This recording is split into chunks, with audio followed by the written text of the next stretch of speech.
Bismillahirrahmanirrahim. Assalamualaikum warahmatullahi wabarakatuh. Sampurasun. Yang saya hormati, saya muliakan dan saya banggakan Ketua DPRD Provinsi Jawa Barat, Bapak Buki Wibawa, Wakil Ketua DPRD Provinsi Jawa Barat, Bapak Haji Iwan Suryawan, Wakil Ketua DPRD Provinsi Jawa Barat, Bapak Insinyur M. Ki Iswara, Wakil Ketua DPRD Provinsi Jawa Barat, sahabat saya, Pak Ono Surono. Kangen lama tidak ketemu. Para anggota DPRD Provinsi Jawa Barat, para ketua komisi, ketua praksi, para ketua badan anggaran, ketua badan musyawarah. Forum pimpinan daerah Provinsi Jawa Barat, saya ucapkan terima kasih yang mewakili Polda Jabar, saudara sekretaris daerah, kemudian juga seluruh hadirin para undangan, tokoh masyarakat, tokoh ulama yang hadir pada kesempatan siang hari ini. Yang pertama, saya sampaikan rasa bahagia senior saya di Partai Gerindra hari ini menjadi doktor dan jenderal. Sebuah kualifikasi yang luar biasa di usia yang tidak muda lagi tetapi masih memiliki semangat muda. Kalau sudah jadi doktor berarti harus sering mondok di kantor. Kemudian hari ini juga kita menyampaikan rasa duka atas meninggalnya 3 orang warga Kabupaten Garut pada peristiwa hari Jumat kemarin dan 2 orang warga Kota Cimahi rumahnya terkena longsor, kemudian 2 orang meninggal pada tadi pagi. Dan saya sampaikan di Jawa Barat ini hampir dalam setiap minggu selalu terjadi rumah longsor. Ini adalah bahan evaluasi kita. Ada 2 hal yang terjadi di sana. Yang pertama rusaknya hutan, yang kedua tata bangunan yang sudah semakin tidak terkelola dan tidak memperhitungkan prinsip-prinsip tata kelola lingkungan. Ini adalah bagian dari upaya kita segera menyempurnakan langkah-langkah kita dalam RPJMD. Pertama saya mengucapkan terima kasih pada Pansus RPJMD tahun 2025-2029 atas kinerja yang dilakukan sehingga kita bisa melihat sebuah arah berpikir pembangunan 5 tahun ke depan. Dengan orientasi kita pada hari ini adalah 2 hal. 1, lembur diurus, 2, kota ditata. Lembur diurus, kota ditata adalah bagian dari upaya kita untuk menyelesaikan problematika pedesaan dan perkotaan. Problematika pedesaan dan perkotaan adalah disparitas antara pedesaan dan perkotaan. Disparitas pedesaan dan perkotaan juga memiliki implikasi yang cukup luas, yaitu disparitas antara utara dan selatan. Pertama, arah ke depan yang harus kita bangun adalah ketika kita bicara persoalan lembur diurus kota ditata, artinya kita melakukan penataan desa, maka saya sangat menyepakati untuk segera kita bersama-sama membahas perda tentang standarisasi pedesaan. Kenapa? Karena dalam standarisasi pedesaan itu perlu dilakukan mengingat desa hari ini ada desa yang berpenduduk sangat kecil, mungkin kisaran 2.000 atau 3.000. Ada desa yang berpenduduk sangat besar, mencapai angka 150.000 sampai 170.000. Ke depan harus segera dibuat rasionalisasi. Dalam desa ini juga kita harus 1, membuat rasionalisasi desa. Berapa batasan minimal sebuah desa penduduknya? Yang kedua, berapa batasan maksimal penduduk sebuah desa? Agar apa? Agar melahirkan arah kebijakan fiskal yang memadai. Yang kedua, dalam penduduk pedesaan yang sangat kompleks ini ada 2 lagi yang dilakukan. Mana yang masih pantas menjadi desa dan mana yang harus segera berubah menjadi kelurahan. Karena di beberapa wilayah industri di Jawa Barat, kehidupan masyarakatnya sudah perkotaan, perilaku hidupnya sudah urban, tapi statusnya masih desa. Yang kemudian yang berikutnya ada problem sosial dan problem ekologi, serta problem psikologi publik adalah banyaknya desa yang terjadi penumpukan orang, yang akhirnya orangnya mengambil daerah bantaran sungai, mengambil daerah hijau, dengan jumlah ruang rumah, saya katakan dengan jumlah ruang rumah yang sangat banyak, hari ini sudah tumbuh di Jawa Barat, terutama di daerah Karawang, Subang, Purwakarta, Bekasi, Bogor, Kota Bekasi, Depok, yaitu rumah-rumah yang sempit diisi oleh beberapa keluarga yang bisa mencapai satu rumah sempit itu tanpa kamar dihuni oleh 22 orang. Efek psikologinya, ini perlu saya jelaskan, efek psikologinya adalah timbulnya berbagai problem penyakit sosial. Di antaranya adalah pelecehan seksual terhadap anak-anak di bawah umur. Faktor rumah tanpa sekat, setelah itu adalah aspek lingkungan di mana banyak anak yang terlantar, ditinggalkan oleh ibunya pergi keluar, tidak kembali, kemudian ibunya meninggal atau anaknya meninggal, besoknya dia dititipkan di kakeknya, dititipkan di pamannya, seringkali menjadi problem mereka mengalami pelecehan seksual anak di bawah umur, dan ini di Jawa Barat jumlahnya sangat banyak, cuman tidak terekspos secara terbuka karena menyangkut privacy bagi anak-anak di bawah umur. Problem ini harus diselesaikan baik dari sisi ekologi maupun psikologi maupun dari sisi tata ruang. Dan di sini kita mengalami problem tentang tata ruang. Mohon maaf, tata ruang yang kita sahkan pada tahun 2022 telah menghilangkan kawasan hijau seluas 1,2 juta hektar. Dan itu menjadi temuan dari Kementerian Lingkungan Hidup dan langsung disampaikan pada saya. Kemudian perubahan itu paling banyak terjadi di mana? Perubahan itu terjadi paling banyak adalah di Bekasi, di Kabupaten Bogor. Dan perubahannya menjadi apa? Menjadi kawasan pariwisata, berubahnya area perkebunan menjadi pariwisata, menjadi kawasan pemukiman, menjadi kawasan perhotelan, dan itu legal. Jadi kalau kita bicara hari ini banyak daerah resapan air, daerah yang dalam datanya kawasan hutan, itu berubah menjadi kawasan-kawasan berbeton dan gubernur tidak langsung membongkar. Karena apa? Karena menunggu pencabutan izin mendirikan bangunan dan pencabutan izin lokasi. Ini adalah problem. Kemudian yang berikutnya harus dilakukan, walaupun dilakukan 5 tahun sekali perubahan tata ruang, mau tidak mau pada tahun ini kita harus segera melakukan perubahan. Karena kalau tata ruangnya tidak dikembalikan, tidak dirubah, maka kita akan dikepung oleh bencana. Satu, kita dikepung oleh bencana longsor, kedua kita dikepung oleh bencana banjir, yang ketiga kita dikepung oleh bencana ekologi. Sehingga tidak aneh hari ini namanya banjir bukan di daerah pedataran, hari ini banjir terjadi di daerah pegunungan. Ini problem. Nah, kemudian hampir di seluruh daerah di Jawa Barat, daerah-daerah aliran sungainya sejak Bahasa Sunda, sejak Kuluwung, Kungkulungan, kemudian Susukan, Walungan, kemudian Bendungan, ini mengalami problem penyempitan karena terjadi perubahan-perubahan lingkup masyarakat. Sehingga hari ini hulu air itu dihuni oleh penduduk, daerah aliran sungai dihuni penduduk, kemudian daerah pesawahan dihuni oleh penduduk, rawa-rawa semuanya hampir semuanya tidak berfungsi, sehingga termasuk juga situ-situ yang dikelola oleh BPWS, PSDA maupun PJT mengalami penyempitan dan perubahan, bahkan sudah banyak yang hilang berubah menjadi bangunan. Perlu saya sampaikan ada problem di sini, nanti kita harus kritisi bersama. Problemnya adalah mereka yang ditugasi oleh PJT, mereka yang ditugasi oleh BBWS, ya mereka yang ditugasi oleh PSDA untuk menjaga situ atau danau, menjaga daerah aliran sungai, tidak memiliki fungsi apapun, malah ikut menyewakan tanah, menyewakan lingkungan yang pada akhirnya maraknya bangunan liar di mana-mana, hilangnya aset-aset daerah aliran sungai berubah menjadi perumahan pemukiman, bencana terjadi secara sekaligus.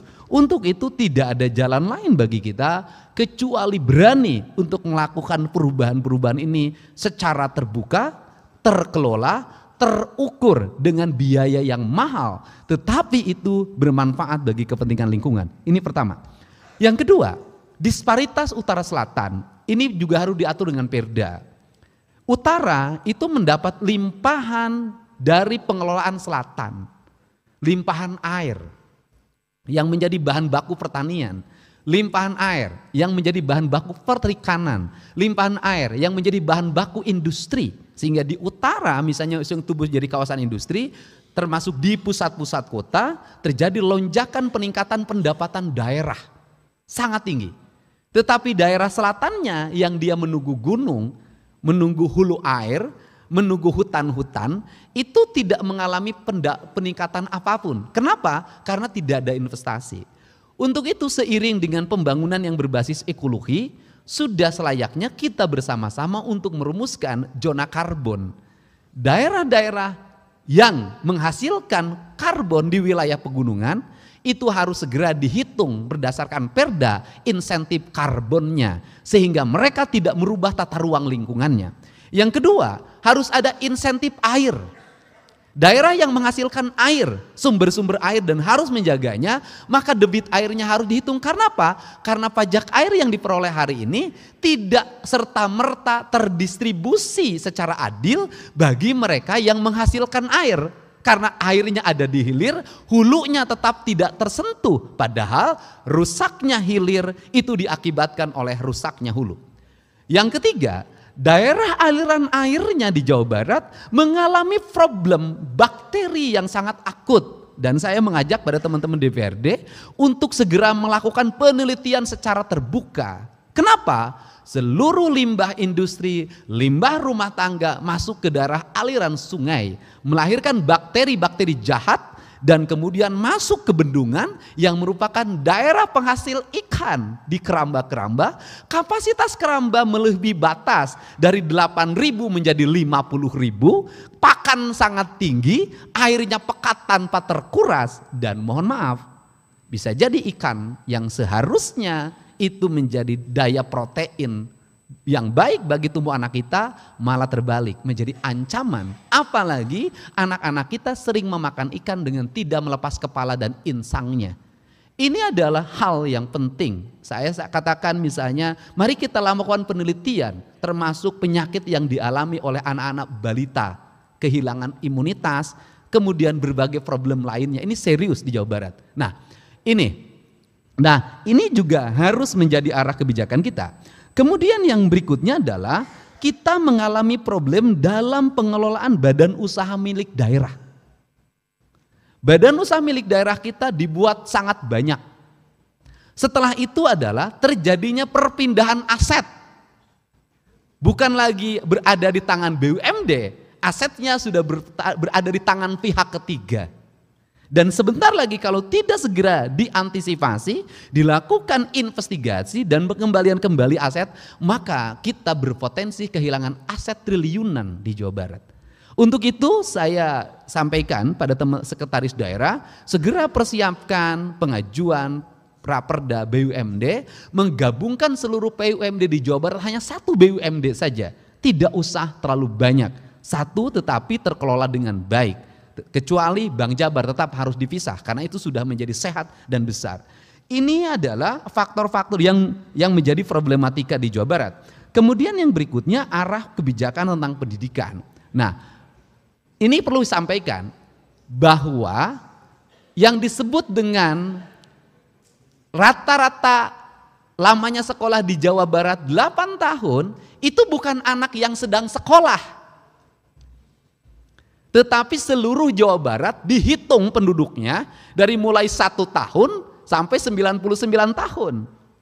Maka kalau ingin meningkatkan indeks rata-rata lamanya sekolah, maka ada 2 variabel yang harus dilakukan secara terintegrasi dengan kabupaten kota. Yang pertama adalah peningkatan layanan pendidikan sampai tingkat SMA dan SMK, itu yang pertama. Yang kedua adalah memperbanyak program paket di seluruh daerah di Provinsi Jawa Barat.